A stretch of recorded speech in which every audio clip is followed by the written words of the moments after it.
नमस्कार दोस्तों, स्वागत है आप सभी का आपके अपने इस YouTube चैनल बाय एमडी धीवर पर। सो दोस्तों, जितने भी लोगों ने सीजीटेट एग्जाम 2026 का फॉर्म फिल किया था उन सभी लोगों का एक सवाल ये आ रहा है कि सर मैंने ना सीजीटेट एग्जाम 2026 का फॉर्म फिल कर रहा था, उस वक्त मेरे से ना किसी भी प्रकार की गलती हो गई थी, चाहे वो मेरा सरनेम को लेकर के हो, चाहे वो मेरा कॉलेज को नाम को लेकर के हो, चाहे वो डीलेट के कॉलेज को नाम को लेकर के हो, चाहे वो मेरा एग्जाम सेंटर को लेकर के मेरे से ना कुछ गलतियां हो गई थी। तो इन गलतियों को क्या मैं त्रुटि सुधार का जो डेट दिया उसमें सुधार सकता हूँ या नहीं सुधार सकता हूँ, इसके बारे में बताइए बोल करके बोला था ना।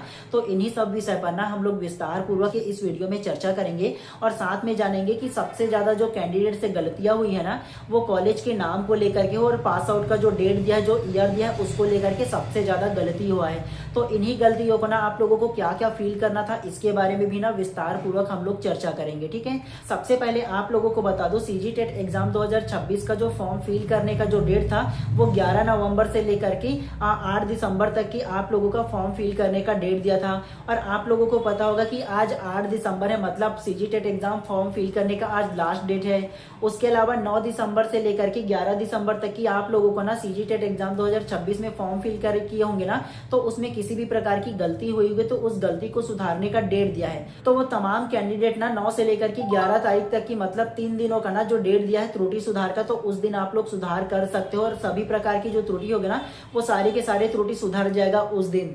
तो आप लोगों को सुधार लेना है। और सबसे ज्यादा जो कैंडिडेट से गलतियां हुई है फॉर्म फिल करते वक्त ना वो कॉलेज के नाम को लेकर के और पास आउट का जो ईयर है ना उसको लेकर के सबसे ज्यादा गलतियां हुई है। तो आप लोगों का ना मैं विस्तार पूर्वक थोड़ा सा बता दे रहा हूँ कि जो लोग डीलेट कर रहे होंगे उन लोगों को क्या कॉलेज के नाम में क्या डालना है, पासिंग ईयर क्या डालना है। उसके अलावा जो लोग बीएड के होंगे तो उसका जो पासिंग ईयर है वो क्या डालना है। उसके अलावा बीएड के कॉलेज का नाम डालना है या ग्रेजुएशन के कॉलेज का नाम डालना है, उसके बारे में थोड़ा सा आप लोगों को विस्तार पूर्वक बता दे रहा हूँ, ठीक है, ताकि आप लोग थोड़ा सा ना फर्क कर पाओ कि किसको डालना है और किसको नहीं डालना है। इस पर आप लोग ना थोड़ा सा ना अच्छा से इंफॉर्मेशन ले पाओ। तो चलिए ज्यादा देर ना करते हो ना, ध्यान से मैं आप लोगों को समझाता हूँ, ध्यान से सुनिएगा, ठीक है। सबसे पहले बात करते हैं जिन लोगों ने केवल डीएलएड का कोर्स कर रहे होंगे उन कैंडिडेट का बात कर रहे हैं, उसके बाद फिर बीएड वालों का भी बात करेंगे, ठीक है। सबसे पहले बात कर लेते हैं जो लोग ना 12वीं पास आउट होकर डीएलएड कोर्स में एडमिशन लिए हैं उन कैंडिडेट के लिए बात कर लेते हैं। सबसे पहला आप सभी लोग ध्यान से सुनिएगा और अगर आप लोगों से किसी प्रकार से गलती हुई होगी ना तो सुधार लीजिएगा, जो 3 दिन का जो त्रुटि सुधार का डेट दिया है उसमें, ठीक है। सबसे पहले उन कैंडिडेट के लिए बताऊंगा जो लोग ना अभी हाल ही में 12वीं पास आउट हुए होंगे और 12वीं पास आउट होने के बाद ना डीएलएड कोर्स में एडमिशन ली होंगे। और एडमिशन लेने के बाद ना जब आप लोगों ने ना सीजीटेट एग्जाम 2026 का फॉर्म फिल किया था व्यापम के वेबसाइट से ना, तो आप लोगों से सबसे पहले क्या प्रश्न पूछा गया था, आप लोगों से प्रश्न पूछा गया था कि आप जिस परीक्षा हेतु आवेदन देना चाहते हैं, मतलब ना आप लोगों को 2 प्रकार के प्रश्न पूछा गया था। सबसे पहले सीजीटेट के लिए प्राइमरी के लिए डालना चाहते हो, मतलब 1ली से 5वीं के लिए फॉर्म भरना चाहते हो, या दूसरा पेपर के लिए अपर प्राइमरी 6वीं से 8वीं के लिए फॉर्म भरना चाहते हो। तो जो लोग ना अभी 12वीं पास आउट होने के बाद अभी हाल ही में 2025 में डीलेड में कोर्स में एडमिशन लिए हैं तो वो लोग केवल प्राइमरी पेपर के लिए एलिजिबल हैं। तो आप लोगों ने इसे क्लिक किया होगा और क्लिक करने के बाद जैसे ही आगे बढ़े होंगे ना तो आप लोगों से इसमें दूसरा सवाल पूछा गया था कि क्या आप शिक्षण शास्त्र में डिप्लोमा में प्रवेशित हैं एवं अध्ययनरत है अथवा उत्तीर्ण है। इसका मतलब ये है कि आप डीलेड कोर्स में प्रवेश लिए हैं हाल ही में, या आप अध्ययनरत हैं, पढ़ाई कर रहे हैं डीलेड का कोर्स में, या आप पास आउट हो चुके हैं, उत्तीर्ण हो चुके हैं। तो यह आप लोगों से दूसरा प्रश्न पूछा गया था और आप लोगों ने यस डाला होगा। हाँ, जैसे ही आप लोगों ने यस किया होगा आप लोगों के सामने इस प्रकार के जो नया फॉर्मेट है वो ओपन हो गया होगा और इसमें आप लोगों से पूछा गया था डिप्लोमा इंस्टीट्यूट नेम, मतलब आप लोग जहां से डीलेड का कोर्स कर रहे हो ना तो उस कॉलेज का नाम पूछा गया था। तो आप लोगों ने अगर डीलेड जहां से कर रहे हो, जिस कॉलेज से कर रहे हो, उस कॉलेज का अगर नाम डाले होंगे ना तब आप एकदम सही हो। मतलब अगर आप लोग डाइट में अगर की एडमिशन लिए होंगे गवर्नमेंट कॉलेज में ना तो अपने डाइट का नाम यहाँ डालना था। उसके अलावा अगर आप लोग बीटीआई में एडमिशन लिए होंगे तो बीटीआई का नाम डालना था, या उसके अलावा अगर आप लोग कोई भी प्राइवेट कॉलेज में एडमिशन लिए होंगे ना तो उस प्राइवेट कॉलेज का नाम को डालना है, उसके इंस्टीट्यूट के नाम को नहीं डालना है आप लोगों को, ठीक है। जिस कॉलेज में आप लोग एडमिशन लिए हो डीलेड कोर्स के लिए उस कॉलेज का नाम आप लोगों को डालना था। अगर कुछ और डाल दिए होंगे तो इस 3 दिन का जो टाइम दिया है उसमें आप लोग सुधार लीजिएगा, ठीक है। उसके अलावा आप लोगों का ना डिप्लोमा उत्तीर्ण वर्ष पूछा गया है, मतलब आप लोग डीलेड बीएड में अभी हाल ही में 2025 में एडमिशन लिए होंगे ना, तो आप लोगों का डिप्लोमा का जो पासिंग ईयर है वो 2027 आता। क्या?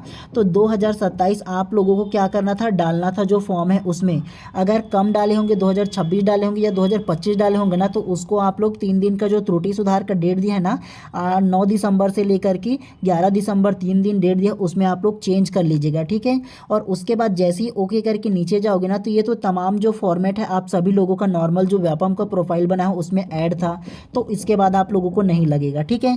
चलिए, इसके बाद ना जो लोग ना डीएलएड का कोर्स किए हैं और उसके साथ जिन लोगों का ग्रेजुएशन भी कंप्लीट है, तो उन लोगों को कैसे फॉर्म भरना था इसके बारे में जानते हैं। मतलब ये बता दूं कि आप लोग अगर कहीं ग्रेजुएशन आप लोगों का हो गया होगा और उसके बाद आप लोग डीएलएड कोर्स में एडमिशन लिए होंगे अभी, या डीएलएड का कोर्स पास आउट हो चुके होंगे, तब आप लोग सीजी टेट का एग्ज़ाम फॉर्म फिल किए होंगे, तो आप लोगों को भी ना इसी प्रकार के सबसे पहले फॉर्म भरोगे तो पूछा जाएगा कि आप प्राइमरी का डालना चाहते हो या अपर प्राइमरी का डालना चाहते हो।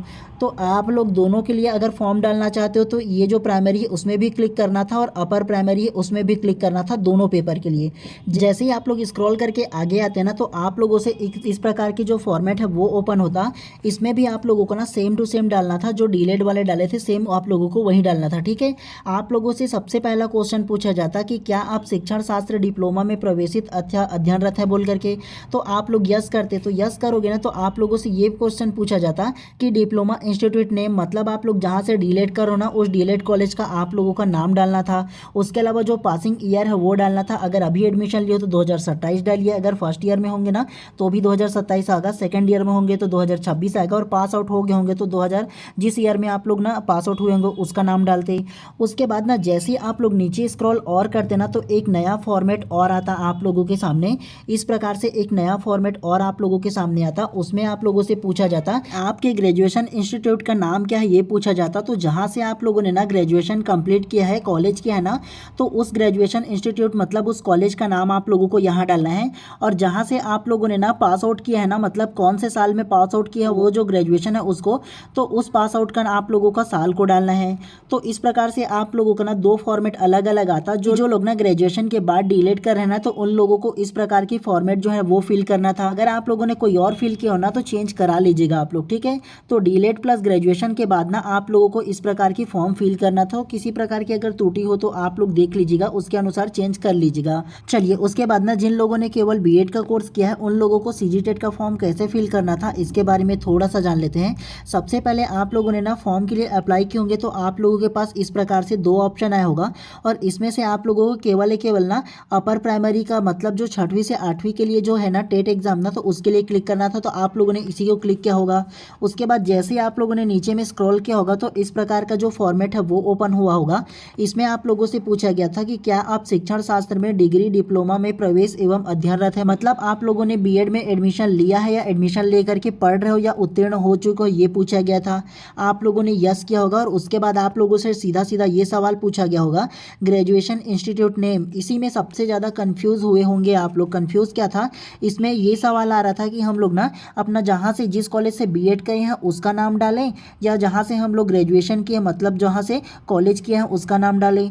तो आप लोगों को बता दूं, इसमें देखो क्या बोला है, साफ साफ ग्रेजुएशन इंस्टीट्यूट नेम बोला है। मतलब ना आप लोगों ने जहाँ से ग्रेजुएशन किया है, स्नातक किया है, उसका नाम डालना था आप लोगों को, ठीक है। मतलब जहाँ से आप लोग 3 साल कॉलेज किए हो ना, चाहे वो बीए हो, बीएससी हो, बीकॉम हो, जो भी हो ना, तो उस कॉलेज का आप लोगों को यहाँ नाम डालना है। अगर आप लोगों ने ना बीएड कॉलेज का नाम डाला होगा तो चेंज कर लीजिए। आप लोगों को 3 दिनों का त्रुटि सुधार का डेट दिया है, उसमें चेंज करना है, ठीक है।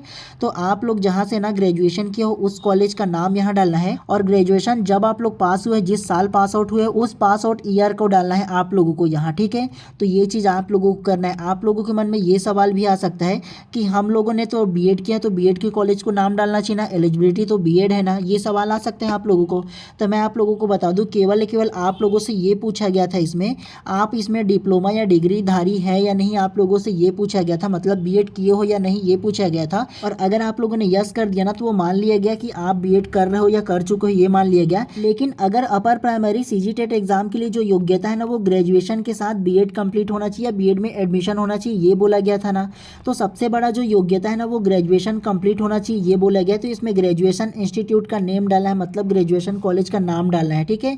उसके बाद अंतिम रूप से आप लोगों से पूछा जाएगा कि आप साइंस बैकग्राउंड से हो या सोशल साइंस बैकग्राउंड से हो, ये पूछा जाएगा। उसके बाद सबमिट कर देना था। तो अगर आप लोगों ने ना यहाँ बीएड कॉलेज का नाम डाले होंगे तो चेंज कर लेना, 3 दिनों का टाइम दिया है उसमें। तो इस प्रकार से आप लोगों का ना जो फॉर्म है वो फिलअप करना था, और किसी प्रकार की अगर त्रुटि हुआ होगा तो इस 3 दिनों में चेंज कर लीजिएगा। उसके अलावा आप लोगों के मन में कोई भी और सवाल हो ना तो बेशक कमेंट कीजिएगा, उसका भी आंसर देने की कोशिश इन 24 घंटे के अंदर मैं ज़रूर करूँगा।